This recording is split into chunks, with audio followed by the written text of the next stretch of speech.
Si estem atacant o defensant un model d'intel·ligència artificial, un sistema de machine learning, i parlem del punt 8è, del punt 8 del framework Atlas de Mitre, ens trobem en el punt d'elevació defensiva. I quan parlem del punt d'elevació defensiva, hem de pensar en dues parts. En dues parts completament independents, però interrelacionades.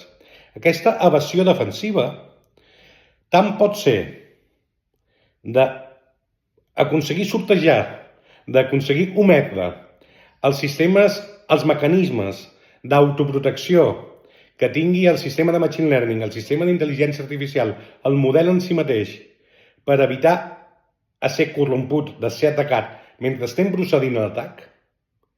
Aquí tenim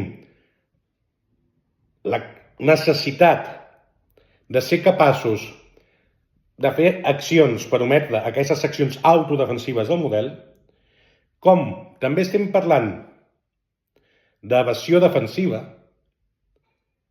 en el moment que ja hem procedit a l'atac del model, amb resultats exitosos o no, independentment del resultat, i ja estem buscant el camí de sortida, i aleshores ens hem de protegir dels que protegeixen el model, o millor dit, el sistema que sustenta el model.